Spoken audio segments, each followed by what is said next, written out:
तो जैसा कि हमने पिछले एपिसोड में देखा था कि युक्सु मंदिर में सभी स्टूडेंट को बुलाया जाता है, जहाँ पर अदर डिसिपल के साथ 4 चीफ डिसिपल भी आने वाले थे, लेकिन अभी तक सिर्फ 3 चीफ डिसिपल ही आए थे। वो चौथे डिसिपल किसी कारण से वहाँ नहीं आ रहे थे। साथ ही वहाँ पर सियाओ और चेंग का भी इंतजार किया जा रहा था, मगर अभी तक किसी भी स्टूडेंट को उनके बारे में कुछ पता नहीं था। अब आगे तो इस एपिसोड की स्टार्टिंग में हम देखते हैं कि वाइट ड्रेस वाले मास्टर सबको बताते हैं कि आज हमारे बीच 2 स्टूडेंट और जुड़ने वाले हैं। तभी वहाँ सियाओ अपने स्वॉर्ड पर उड़ते हुए आ रही थी। अब जैसे ही सियाओ पास आती है तो उसे देख मास्टर युंग का डिसिपल कहता है कि वाह, ये तो कितनी सुंदर है। इसके बाद सियाओ नीचे आती है और सभी को प्रणाम करती है, जिसके बाद मास्टर उसे खड़े होने को कहते हैं और सियाओ बाकी स्टूडेंट के पास जाकर खड़ी हो जाती है। तभी मास्टर साओ का चीफ डिसिपल सियाओ को देखकर सोचता है कि जरूर से ये लोटस वैली के किंग एम्परर जी जियान की बेटी सियाओ है। तभी सभी लोग बोलने लगते हैं कि वो दूसरा नया स्टूडेंट अब तक क्यों नहीं आया। मास्टर जिंगू को चेंग की फिक्र होने लगती है, क्योंकि उसे कल ही होश आया था और कहीं उसे यहाँ आने में कोई समस्या तो नहीं हो रही है। जिसके बाद हम चेंग को देखते हैं, जो अपने ड्रीम में स्पिरिचुअल वर्ल्ड में पहुंचकर स्पिरिट स्टोन कलेक्ट कर रहा था। वो इतने सारे स्टोन को देख काफी खुश हो जाता है और कहता है, अगर मैंने इन सबको पकड़ लिया और इनकी हेल्प से कल्टीवेशन करूंगा तो मैं जल्द ही सॉर्ट फेरी बन जाऊंगा। वही नॉर्मल वर्ल्ड में आंख बंद करके इधर उधर उछल कूद कर रहा होता है। दरअसल वो अपने ड्रीम में स्पिरिट एलेक्सर पकड़ रहा था। तभी वहाँ एक लड़की आती है, जिसे मास्टर के द्वारा चेंग को बुलाने के लिए भेजा गया था। और जब वो यहाँ आती है तो चेंग उसे एलेक्सर समझकर टच कर लेता है। और जब वो अपनी आंखें खोलता है तो क्या देखता है कि वहाँ कोई ट्रेजर नहीं बल्कि एक लड़की है। और ये देख वो शॉक्ड था। तभी वो लड़की चेंग को एक जोरदार तमाचा मारती है, जिससे चेंग दूर जा गिरता है और अगले ही पल वो टेंपल जाने के लिए निकल जाता है और लेट होने के कारण हड़बड़ी में गलत डायरेक्शन पर जाने लगता है। तब वो लड़की उसे कहती है कि अरे युक्सु फेंग उधर नहीं इधर है। उसकी बात सुनकर चेंग अपना रास्ता चेंज कर लेता है और उस लड़की से पूछता है कि तुम कौन हो। आपका बहुत बहुत धन्यवाद मुझे याद दिलाने के लिए कि मुझे युक्सु फेंग जाना है। जिस पर वो लड़की अपना नाम ये किंगयू बताती है और बताती है कि मैं यंग मास्टर की स्वॉर्ड रखने वाले बुजुर्ग की बेटी हूँ।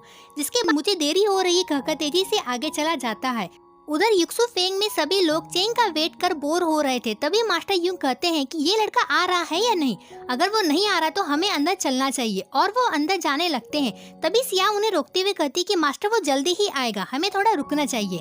वही चेंग चिल्लाते हुए आ रहा होता है कि मास्टर मैं आ रहा हूँ। उसे देख मास्टर जिंगू के फेस में स्माइल आ जाती है। अब वो नीचे आ जाता है, जिस पर सिया उसे लेट होने का कारण पूछती है। तब चेंग कहता है कि कल रात देर तक अभ्यास करने के कारण मैं लेट हो गया। जिसके बाद वो सभी मास्टर्स और डिसिपल्स के लेट होने के लिए सॉरी कहता है और उन सबको प्रणाम करता है। जिसके बाद वो सभी अंदर जाने लगते हैं। सभी मास्टर युंग का डिसिपल चेंग के पास आकर पूछता है, क्या तुम और सियाओ भाई बहन हो? इसका मतलब है कि तुम भी सॉर्ट फेरी के बेटे हो। ये तो बहुत इंटरेस्टिंग है। वही मास्टर साओ का डिसिपल उन्हें जाते देख चेंग के लिए कहता है कि अच्छा तो ये सॉर्ड इमोर्टल जी चुआन का बेटा है। जिसके साथ ही चेंग मास्टर जिंगू से माफी मांगता है, जिस पर मास्टर कहते हैं कि कोई बात नहीं, रात की बात छोड़ो, अब चलो अपनी कल्टीवेशन लेवल को इम्प्रूव करने के लिए अंदर चलते हैं। जिसके बाद वो सभी अंदर चले जाते हैं और सभी मास्टर अपनी अपनी पोजीशन ले लेते हैं। अब हॉल में आते ही चेंग और सियाओ को सामने बुलाया जाता है। जिसके बाद दोनों सामने जाते हैं। जिसके बाद उन दोनों को माउंटेन फाउंडर गॉड्स के सामने श्रद्धांजलि देने को कहते हैं। जिसके बाद दोनों गॉड के सामने घुटने टेककर प्रणाम करते हैं और वो दोनों एक साथ शपथ लेते हैं कि हम लोग अपनी पूरी निष्ठा और लगन के साथ अपना कर्तव्य निभाएंगे और अपने माउंटेन की रक्षा करेंगे, साथ ही आम लोगों की राक्षसों से भी रक्षा करेंगे। जिसके साथ व्हाइट ड्रेस वाले मास्टर कहते हैं कि तुम दोनों अब से हमारे कुल्लून माउंटेन के शिष्य हो। तुम्हें कठिन मेहनत करके दुनिया की रक्षा करना होगा और हर हाल में कुल्लून के नाम को सर्वोच्च बनाए रखना होगा। इसका अपमान नहीं करना है। इस पर दोनों कहते हैं कि हम याद रखेंगे मास्टर। जिसके बाद वो मास्टर दोनों को मेटल का आर्मर देते हैं और कहते हैं कि तुम्हारे लिए ये उपहार ऑर्डिनेशन की तरफ से है। अब वो दोनों उस गिफ्ट को एक्सेप्ट कर लेते हैं और मास्टर को इसके लिए धन्यवाद करते हैं। उन्हें आते ही आर्मर मिलते देख मास्टर साओ का डिसिपल जेलेसी में कहता है कि ये तो ब्लैक गोल्ड ग्रेफाइट आर्मर है। तभी मास्टर युंग का डिसिपल चीफ डिसिपल के गले में नमक छिड़कते हुए कहता है कि वाह, मास्टर भी कितने दयालु है ना। ये तो दोनों स्वॉर्डमैन के लिए इमोर्टल ट्रेजर है, जो अब तक बड़े भाई के अलावा किसी के पास नहीं था, लेकिन अब से इन दोनों के पास भी है।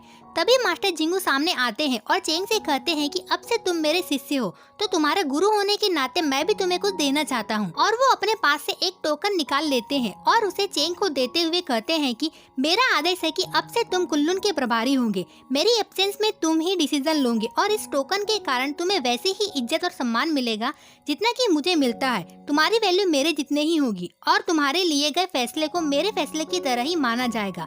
मुझे उम्मीद है कि तुम इसे जरूर पूरा कर लोगे। इधर लिंगू टोकन चेंग को देने से सभी मास्टर शॉक्ड हो जाते हैं और मास्टर साव उठकर कहते हैं कि आप ऐसे कैसे इस बच्चे को कुल्लून का प्रभारी बना सकते हो और क्या बड़े लोगों के शिष्य ही यहाँ के हेड बन सकते हैं? ये तो सीधे सीधे चेंग को यहाँ का उत्तराधिकारी बना रहे हैं। तभी मास्टर युंग भी कहते हैं कि चेंग का कल्टीवेशन तो सबसे कम है, आप ऐसे कुल्लून के भविष्य के साथ खिलवाड़ नहीं कर सकते। तभी मास्टर युंग का डिसिपल मास्टर साओ के डिसिपल से कहता है कि भाई क्या ये सभी एक लकड़ी के टुकड़े के पीछे लड़ाई कर रहे हैं? मुझे तो इसमें कुछ खास नहीं लग रहा है। तभी दोनों मास्टर युंग और साव मास्टर जिंगू को अपने डिसीजन चेंज करने को कहते हैं। तब मास्टर जिंगू कहते हैं कि एज अ मास्टर मैं अपने डिसिपल को अपनी इच्छा से कुछ भी दे सकता हूँ।